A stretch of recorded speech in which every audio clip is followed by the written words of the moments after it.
Our next candidate tonight is Dave McCarthy. So Dave, come on up.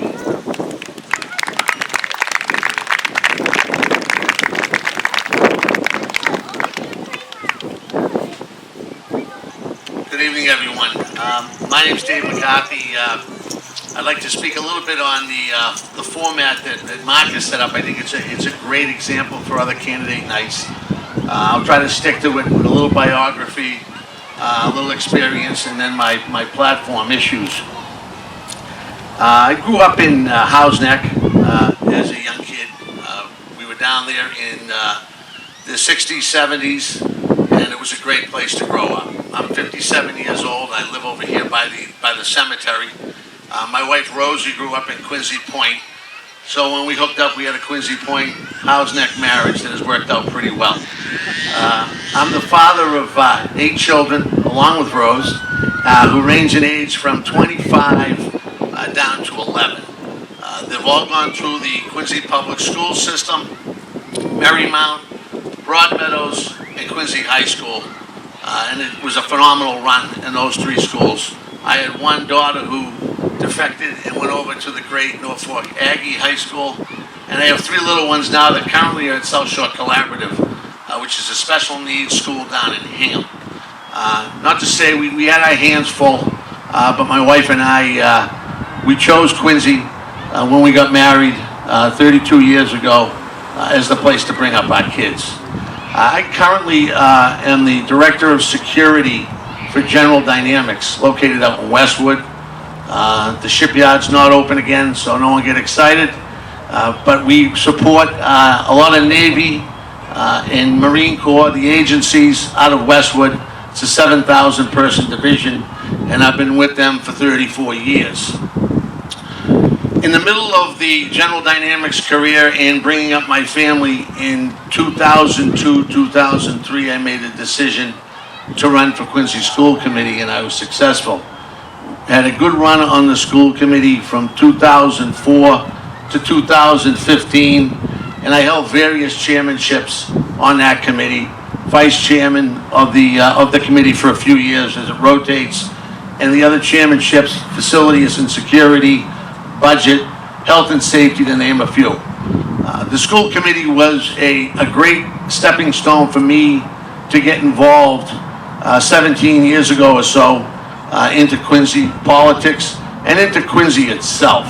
Along the way with the kids, I coached them in basketball and baseball at St. John's and Quincy Youth, basketball and baseball also, and had a great run here in the city. And we knew that this was a place that if you were going to get involved and go further and want to go further to help, this was the place to be.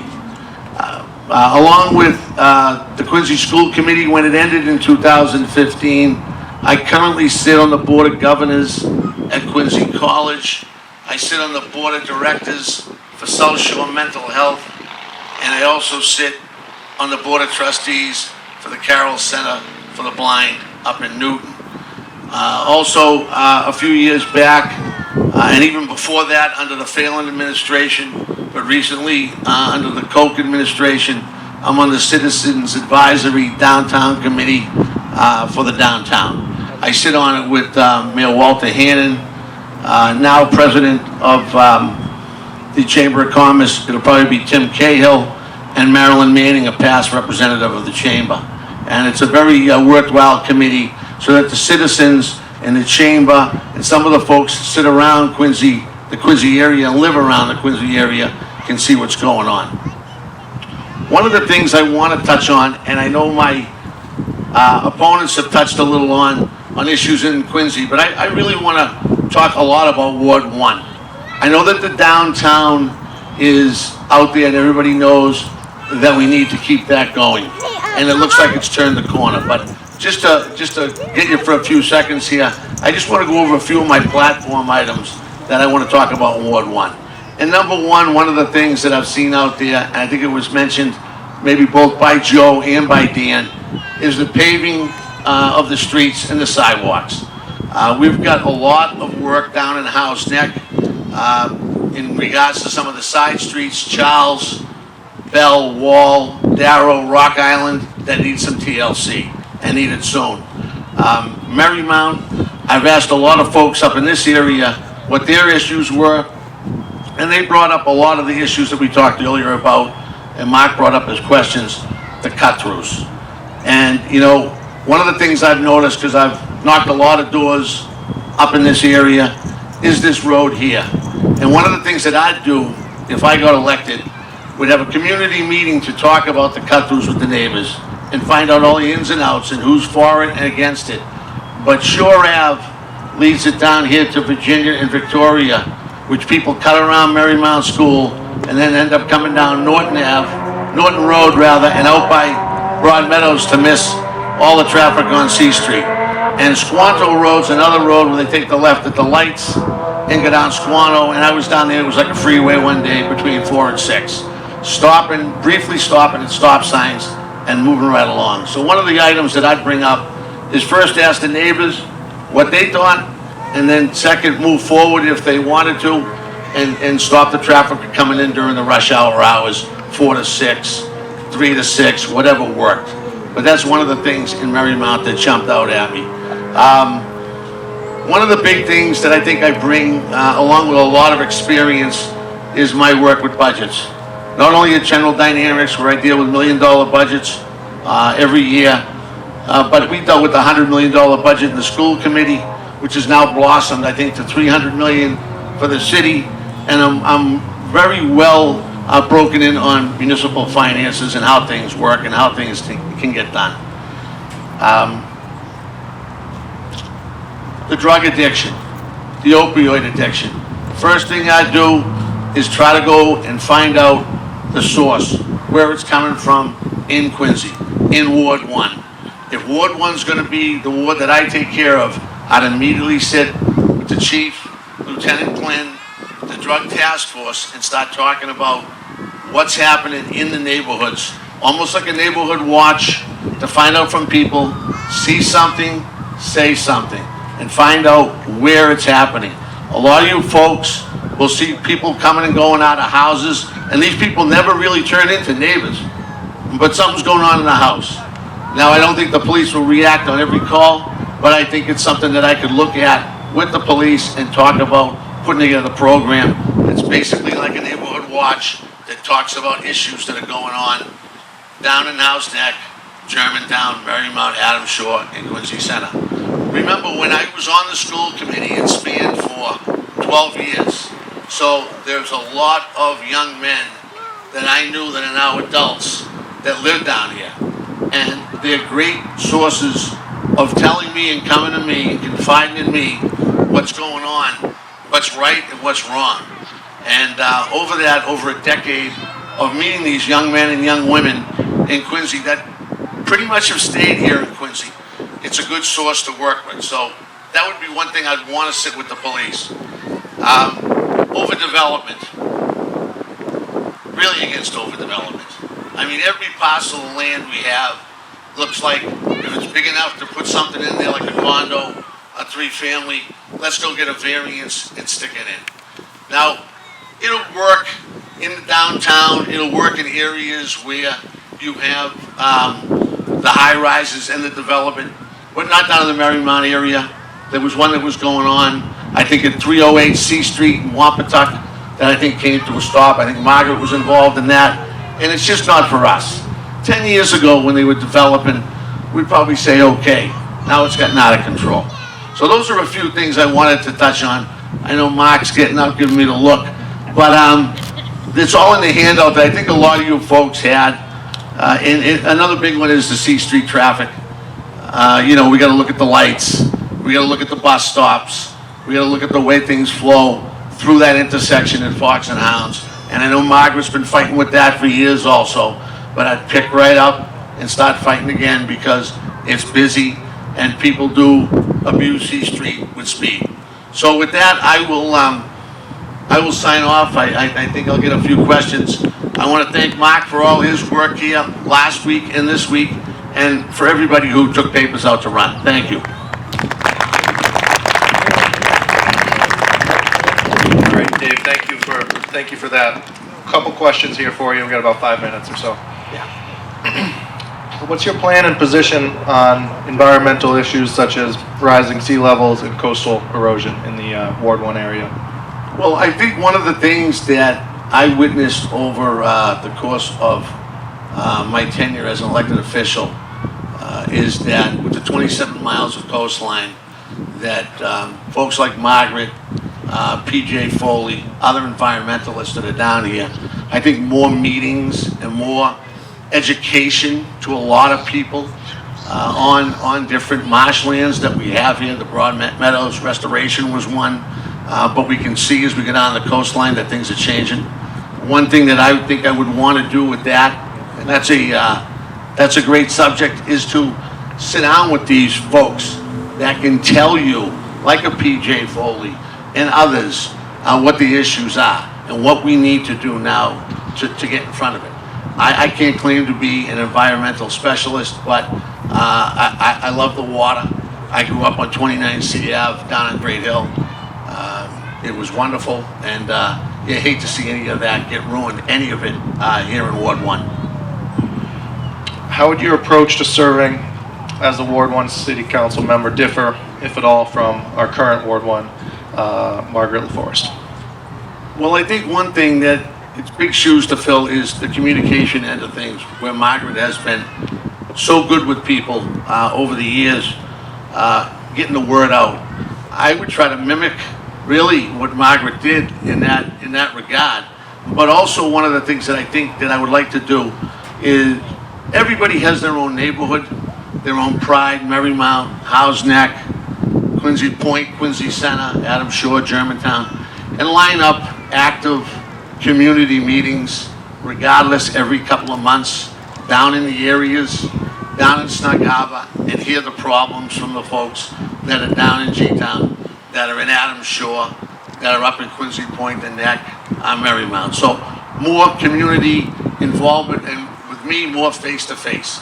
I'm much better talking, sitting down and talking to folks face-to-face, so that would be a little different, I think. Margaret's had a lot of community meetings. I'd try to step it up. Can you look at any votes that the City Council has taken and say, you know, I would have taken a different position on a specific issue? Anything off to the top of your head on that?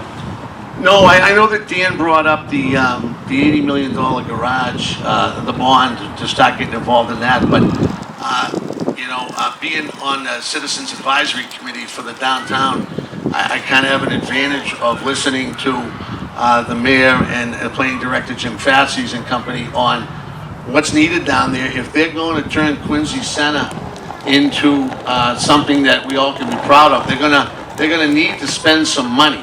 Now, I wasn't there to look at an $80 million bond and get the ins and outs, but I think it's necessary. And I think I would have voted in favor to keep moving that forward. Again, I'd have to look at the ins and outs. I'm thinking of anything that Margaret was involved in down here in Ward 1. I surely wouldn't change anything she did in regards to the flood zones. Championed that, and that's a huge thing, and that would be something that I'd pick up and try to continue. But I'd pretty much stay the course. If I do think of something that I would have differed with Margaret, I'll bring it up. But right now, I don't think so. I think she's done a great job. Okay. Could I hear your perspective on Father Bill's, its location, its future? Yeah, I think Joe said he was down there, Joe Murphy. I also was down there, and know that neighborhood very well, being not too far away from my home up there by the cemetery on Whitney Road. It's time for Father Bill's to move out of there and probably get a little bit larger. Joe talked about programs. I totally disagree with them opening up the doors and just letting everybody out. And then everybody ends up on the library lawn, they end up on the track, they end up on the high school steps. But they don't have any place to go. And I'm all for helping. And they have some great people that work hard down at Father Bill's. One of the things that we talked about was relocation. And I said, well, they want something bigger. And they also mentioned to me that they were looking to talk to the mayor about a regional deal, possibly with Braintree and with Weymouth, because a lot of the times in Father Bill's, if you take a show of hands, there's not many Quincy folks in Father Bill's. Sometimes it's Weymouth, Braintree, it's the South Shore. So why not have the South Shore chip in? Why don't we look at it that way so that we could put them somewhere, possibly Father Bill's, I'm thinking away from neighborhoods and the congestion. Sometimes when you're going by that car wash and you're going by the police station, they're walking right out in the middle of the street. So maybe down near the shipyard, near a bus route, maybe somewhere else totally. But I think it's time for Father Bill's to get bigger. I know funding is always the problem, but they talked to me down there about possibly creating a two-story, larger building, so that folks could still get a bed, get a meal, and get in and out of the cold. But upstairs or downstairs, there'd be training rooms, and they'd train them on basic functions to just get them out into the work world. So I'd like to see Father Bill's move. I'd like to see it blossom, grow, put that training component in place. But I would definitely look at that to put that in the proper place. So. All right, Dave, we're at 15 minutes, so thank you very much for coming down tonight. Thank you for your thoughts and ideas. Thank you very much.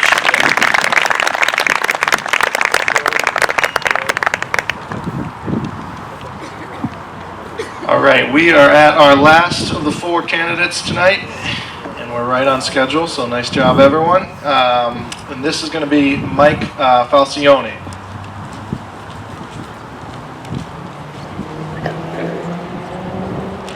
Hello, and thank you for having me, Mark, and Merrymount Association. Just coming from work, if you hadn't noticed, fighting the traffic from Chicopee, just made it here. So, let me first start off by a little background of me. Quincy High graduate, 2004, was teammates and classmates with Dan Davis. There he is. Also attended Quincy College and just graduated last May, where Dave was actually on the Board of Governors and shake the hands with him and received my degree. Let me first off apologize. I'm not from Howes Neck. I'm not from Merrymount. I'm actually from Quincy Point, the very end of our ward. And I say that jokingly because I'm not really sorry that I'm from Quincy Point. I'm very proud Quincy Pointer, and I learned when I was in Quincy High, about my first month in, I sat at the lunch table and looked around, and about a month in, I could identify where the kids were from as part of the city. I always thought that was special, you know. Those kids are from Germantown, those are Howes Neck kids, those are the Pointers and everything else. And they wore like a sleeve, a badge on their sleeve, which I think should be preserved, protected.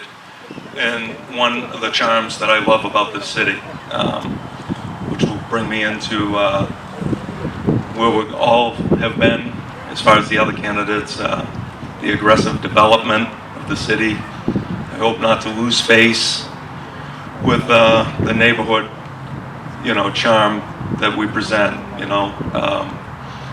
I don't want to see us turn into another South Boston, another Cambridge, another Dorchester, where, overdevelopment has kind of pushed out the long-term residents, the legacies that have been there for so long. And then you get a new wave, and new is not always good, so. After I graduated in 2004, I joined the Carpenters Union and immediately entered the apprenticeship. It was a 4-year apprenticeship with Carpenters Local 33, which 4 years later put us into a tailspin of the recession, where there was no work to be found. Big companies like Admiral Drywall and Peyton General Construction, huge companies, just closed their doors for good, and a lot of people were laid off. So I took a chance and I joined the United States Air Force. In the following year, 2009, I was stationed in Barksdale Air Force Base, Shreveport, Louisiana, for the following 4 years, and then returned home in 2013 and saw a world of change. and we are in a transformation mode right now. I think it's so important. That's exactly why I dove into this. A lot of people, they want to know my background and everything else. I just want to come here, help out, get involved, and I believe I could be a major asset. So, since coming home, I've dipped into the real estate market. I've purchased 2 multifamily houses in another city, and during my campaigning, which hasn't all been uneventful, I got into a discussion with a woman from Adams Shore, and I said, would you mind telling me how much you're paying on taxes for a single family home, you know, just like every other in Adams Shore? And she said a figure that I don't pay on both my houses combined. So I think we could do better there, you know, and we have more of a population base and more of a business base than in that other city. So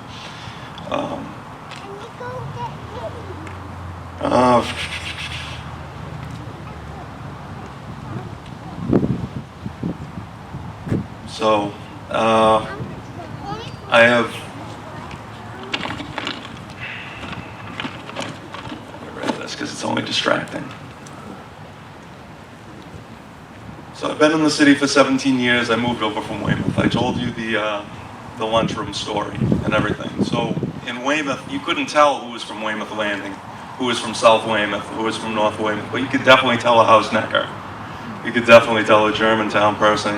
I think you could spot out a Quincy Pointer or 2. So getting back to the charms of the city and the neighborhoods and the pride, we're the only city, I think, that comes to mind that we play each other in football. You know, other towns play other towns. We got the Mannets, the Panthers, the Squantum Storm. You know, it's fantastic. The neighborhood pride that we have, with big turnouts and everything else. I want to keep that going. As far as Ward 1 is concerned, I live in an area that's all multifamilies. So I understand where you're coming from as far as shooting it down here because it doesn't belong here. I believe that it's all single family, beautiful area, beachside property that one could hope to live in, raise a family, and retire to one day and stay if they choose to, fixed income or not. I'm a 3rd generation Quincyite, Quincidian, whatever we're called. My grandmother, my mother, and now I, under the same roof, you know, and I love it here. So, as far as my policies go, safety and security is number 1. I believe in giving the fire and the police department exactly what they need to operate. This is a very safe city to raise your kids in and, you know, bring up a family. And I want to keep that. You know, we're 93,500 strong, you know, and I rave about this city. When I was down in Louisiana, people would ask where I'm from because they heard the accent. I used to say Quincy, Massachusetts, and they say, where? I said, Boston. So, yeah. But I think that's all I can introduce about me. Mark, if you would like to ping me with some questions. Oh, before I get to you, I'd like to tell you a story. You know, this is all worthwhile to me. Campaigning, and you can ask my partner in crime, walking around handing out pamphlets. I've already been attacked and mauled by a dog. I've been in a few lively discussions with some people and had a stare down with a turkey. So I'll take on all comers, you know. You guys are worth it to me. So, Mark. Mike, thank you. How about the pig in Adams Shore and the pig in How's Neck? Have you seen those? I used to know a family that lived over there, owned a pig and everything, let it loose in the school. Yeah, you see a little bit of everything when you're out campaigning. Yeah, But thank you, Mike. Can you just give us a little more on what record of community involvement do you have here in Quincy? Right off the bat, not enough. Not enough. I'm constantly introducing myself because I haven't been involved. The only times I was really involved was at Father Bill's in 2001 and 2002, where I worked with St. Joseph's Church, and we did the lunch program there. According to Patriot Ledger article, you're quoted as saying that you're concerned about the city's infrastructure. So could you give us a little more of your concerns and your plans and ideas on fixing what you see as problems? Absolutely. So, first things first, I mean, our roads are less than the best. I think everybody can agree to that. And I was considering an idea where we could alleviate some of our traffic by erecting footbridges abutting our T stations, which would eliminate some of our street lights. It takes way too long, close to an hour to get from the north end of the city to Quincy Center. And I proposed these footbridges be erected crossing Hancock Street primarily. And you can eliminate some traffic lights there, increasing traffic flow. You can move the pedestrians across the street safely, and with a little bit of innovative thinking, we can hang signage from the footbridges, bringing in and outside revenue. Something along the lines of like Discover Quincy, sponsored by TJ Quirk, or something like that, which would, the footbridges I think would pay for themselves and hopefully alleviate the taxpayer in the meantime. One question we received was, Ward 1 is not known to be the most pedestrian friendly or bike friendly, especially the C Street corridor. Any thoughts and plans to increase safety for pedestrians, bikers at bike lanes, that type of thing? You know, I'm going to speak honestly, it's out of my realm because I know C Street is a coastal street and everything, and I wouldn't want to compromise anything and have, you know, people drawn into a new flood zone or anything else. We just have to understand that that's a peninsula and most of the people are making their way either to or from House Neck, Germantown, you know, the end of Adams Shore and everything. It's a one-way in, one-way out, almost like a Hull, Massachusetts. So. Okay, thoughts and concerns with the city's approach to dealing with environmental concerns, rising sea levels, coastal erosion? Do you think the city could be doing more? If so, where? I have to agree with my opponent, Mr. Dave McCarthy. I think education is going to be a big thing as far as that.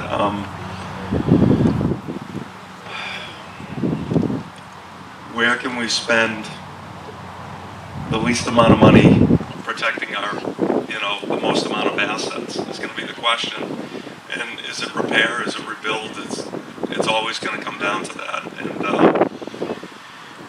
it's out of my realm, so I, you know, respectively pass on the question. Okay, we're looking at our current Ward 1 representative. How would your approach to serving as a Ward 1 council member differ, if at all? Can you see any votes that you would have taken differently, any way that you would approach the position differently? None that come to mind. So Margaret is outstanding. Her constituent services has been, you know, has set the bar even higher. So I can only hope to live up to that expectation. She has made herself available for every committee, every meeting, every personal call. You know, she's gotten back to me more than once during this whole campaign, and we're very, you know, I'm very thankful for having her. Okay. Heard numerous people ask about what can the city do for the rising property taxes, for the rising rental rates. Some people who've lived here a long time feel like they may be being squeezed out, but at the same time you have to balance that Quincy needs to attract new residents and new businesses. So can you speak on that issue? Absolutely. So a couple of things. You know, the housing market is a monster in its own, and it's dictated by, you know, other forces. The city council can't help it, you know. So the way we value our property goes to how it's taxed, and currently we're paying the highest in the immediate area, even Boston. So we pay about 14 and change per every thousand on residential, residential tax, where Boston is only 10. And Braintree, I believe, is also. And we also pay the highest commercial tax, somewhere around 28 and change. And now, although the trends are going down, I think we could do much better. And I think if we bring in big business, if we have a stronger outreach program to these Fortune 500 companies to bring them into Quincy, so we all don't have to fight traffic to get into Boston, and keep some of our citizens here. We could do the developmental phase, which, I'm speaking on the behalf of labor in the construction services. Also, I would love to have Putnam Investments come back, or Price Waterhouse, or something like that, in mid-rise buildings in Quincy Center, offsetting our taxes, providing career opportunities, not just jobs. I think that could help out. There's a few, also reading up on tax deferral programs that we have in the city, but I would have to crunch the numbers, but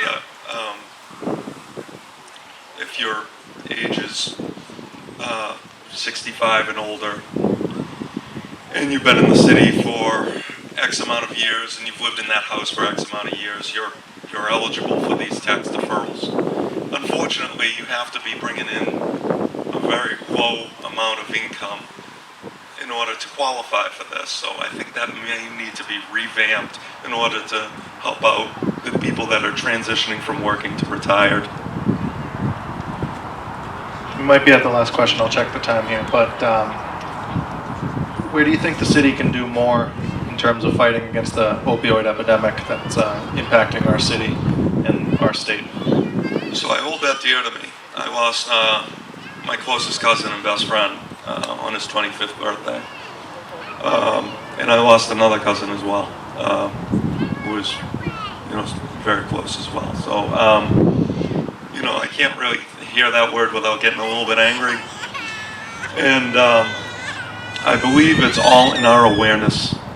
And we may have to get uncomfortable in our school systems and introduce these things to our younger children and get uncomfortable and teach it through professionals. Because once you're on it, it's a whole different monster. And it takes a lifetime to get off of it. Mike, we're at 15 minutes, so I want to thank you for coming down for your... Well, thank you for having me. Thank you very much. All right, so that concludes the night tonight. So thank you, everyone, for coming down. Thank you for all the candidates for coming. Very informative. Thank you all for running, pulling papers, working on behalf of the city here.